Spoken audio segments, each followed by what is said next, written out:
एक नेता जो भारत का उप प्रधानमंत्री रहा और कहा जाता है कि उनके अपने बेटे ने प्रधानमंत्री नहीं बनने दिया। एक नेता जो बड़े पद पर पहुंचने के बाद जब अपनी पत्नी के साथ पुरी के जगन्नाथ मंदिर पहुंचे तो वहां उन्हें तो मंदिर में जाने की इजाजत दे दी गई क्योंकि वो बड़े कद के नेता थे, लेकिन उनकी पत्नी को सिर्फ इसलिए रोक दिया गया क्योंकि वह दलित थी। देश का एक रक्षा मंत्री जिसने बनारस में उत्तर प्रदेश के पूर्व मुख्यमंत्री संपूर्णानंद की मूर्ति का अनावरण किया और जब वह वहां से निकला तो फिर उस मूर्ति को गंगा जल से धोया गया और कहा गया कि एक दलित ने मूर्ति को छुआ है तो यह अपवित्र हो गई है। एक नेता जिसे उनकी मां ने क्रिश्चियन स्कूल में मुफ्त पढ़ाई सिर्फ इसलिए नहीं पढ़ने दी क्योंकि उन्हें डर था कि क्रिश्चियन स्कूल में कुछ दिन पढ़ाने के बाद उनके बेटे का धर्म बदलवा दिया जाएगा। उस नेता को उच्च शिक्षा के लिए अमेरिका भेजने का वादा भी किया गया, लेकिन धर्म बदलवाने से आशंकित उनकी मां ने सब कुछ ठुकरा दिया। आज कहानी उस नेता की जिसे देश में सबसे बड़े दलित नेता होने का गौरव प्राप्त है। हम बात कर रहे हैं बाबू जगजीवन राम की, जिन्हें बाबूजी भी कहा जाता है।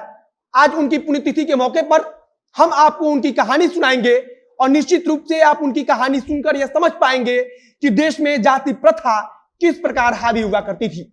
अब नमस्कार, मेरा नाम है मोहित कुमार सिंह और आप देख रहे हैं जनता जंक्शन। बाबू जगजीवन राम पंडित नेहरू की सरकार में सबसे कम उम्र के मिनिस्टर बने तो वहीं आगे भारत के उप प्रधानमंत्री भी बने, लेकिन उनके बेटे की एक गलती ने उनकी राजनीतिक करियर को डुबो दिया। हम आपको कहानी शुरू से बताएंगे। बिहार के आरा में 5 अप्रैल 1908 को जगजीवन राम का जन्म हुआ। परिवार की आर्थिक स्थिति ठीक थी क्योंकि पिताजी ब्रिटिश आर्मी में थे, लेकिन बाद में पिताजी ने ब्रिटिश आर्मी की नौकरी छोड़कर खेती और अध्यात्म पर ध्यान दिया। कम उम्र में ही उनके पिता की मौत हो गई, जिसके कारण परिवार पर आर्थिक संकट आ खड़ा हुआ। हालांकि आर्थिक संकट के बीच जगजीवन राम की मां ने उन्हें इंग्लिश मीडियम स्कूल से पढ़ाया। उनके स्कूली जीवन का एक किस्सा है कि एक दिन बाबू जगजीवन राम ने अपने स्कूल के घड़े से पानी पी लिया। उस समय विद्यालयों में बच्चों को पानी पीने के लिए घड़ा रखा जाता था और सबसे खास बात है कि विद्यालयों में 2 तरह के घड़े रखे जाते थे। एक घड़े से हिंदू बच्चे पानी पीते थे तो दूसरे घड़े से मुस्लिम बच्चे। उस समय तमाम सार्वजनिक जगहों पर इसी प्रकार से 2 घड़ा रखा जाता था। एक दिन जगजीवन राम ने हिंदू लड़कों वाले घड़े से पानी पी लिया। यह खबर तुरंत विद्यालय के प्रिंसिपल तक पहुंची कि किसी दलित बच्चे ने हिंदू घड़े से पानी पी लिया है। प्रिंसिपल साहब ने अपना दिमाग लगाया। उन्होंने चपरासी से कहा कि एक और घड़ा रखवा दिया जाए। अब विद्यालय में 3 घड़े हो गए। एक घड़ा हिंदू बच्चे के लिए, दूसरा घड़ा मुस्लिम बच्चों के लिए, तो तीसरा घड़ा दलित बच्चों के लिए। जगजीवन राम को यह पसंद नहीं आया और उन्होंने घड़ा को तोड़ दिया। प्रिंसिपल साहब ने फिर दूसरा घड़ा रखवाया और जगजीवन राम ने दूसरे घड़े को भी तोड़ दिया। इसके बाद विद्यालय के प्रिंसिपल साहब को यह समझ आया कि वह कुछ तो गलत कर रहे हैं। अब उन्होंने अछूत बच्चों के लिए अलग से घड़ा रखवाना बंद कर दिया। इसी प्रकार से एक बार किसी स्कूली कार्यक्रम में पंडित मदन मोहन मालवीय का आना हुआ, जहां जगजीवन राम भी मौजूद थे। जगजीवन राम ने पंडित मदन मोहन मालवीय के स्वागत में एक भाषण दिया। पंडित जी भाषण सुनकर प्रभावित हो गए। वे जगजीवन राम के संस्कृत भाषा में जो विशेष पकड़ थी उससे काफी ज्यादा प्रभावित हुए। उन्होंने मौके पर ही जगजीवन राम को बनारस हिंदू यूनिवर्सिटी में पढ़ने का न्योता दे दिया। बाबू जगजीवन राम अब आगे की पढ़ाई के लिए बनारस पहुंच गए, लेकिन उनके ऊपर दलित होने का ठप्पा अभी भी था। बाबू जगजीवन राम ने दाखिला ले लिया, लेकिन जब वे मेस में खाना खाने पहुंचते तो उन्हें कोई अपने हाथ से खाना नहीं परोसता। काफी परेशानी के बाद मेस में बैठने की इजाजत मिल गई थी। एक और दिक्कत थी कि जगजीवन राम का बाल काटने के लिए गाजीपुर से नाई बुलाना पड़ता था, क्योंकि पूरे बनारस में बाबू जगजीवन राम का बाल काटने के लिए कोई नाई तैयार नहीं था। इन सब के बीच बाबू जगजीवन राम को अपना जीवन यापन करना मुश्किल हो रहा था। उन्हें बनारस का माहौल अच्छा नहीं लगा और वे बनारस हिंदू यूनिवर्सिटी छोड़कर कोलकाता चले गए। कोलकाता में पढ़ाई पूरी कर अपने गृह राज्य बिहार वापस लौटे और फिर राजनीति में कदम रख दिया। राजनीति में उतरे तो विश्व रिकॉर्ड बना दिया। 50 साल तक सांसद रहने का विश्व रिकॉर्ड किसी के नाम दर्ज है तो वो बाबू जगजीवन राम है। साल 1936 से लेकर साल 1986 तक वो सांसद रहे और इस दौरान वे अलग अलग समयों पर रक्षा मंत्री से लेकर लेबर मंत्री और उप प्रधानमंत्री जैसे महत्वपूर्ण पद को भी संभालते रहे। इतना भेदभाव होने के बावजूद उनका हिंदू धर्म से मोह भंग क्यों नहीं हुआ, इसका भी एक विशेष कारण है। उनके पिता शोभीराम, जिनके बारे में हमने बताया कि वे ब्रिटिश सेना में थे, वे सेना की नौकरी छोड़कर तपस्वी बन गए थे। उनके पिता ने अध्यात्मवाद पर एक पुस्तक भी लिखा था जो खासी लोकप्रिय है। पंडित नेहरू जब प्रधानमंत्री बने तो उनकी सरकार में जगजीवन राम लेबर मंत्री बनाए गए। बाबू जगजीवन राम ने ही मजदूरों की समस्या को लेकर कानून बनाने की योजना तैयार की। लेबर मंत्री रहते हुए जगजीवन राम ने जो काम किया उसकी चर्चा कम हुई, जो थोड़ी निराशाजनक है।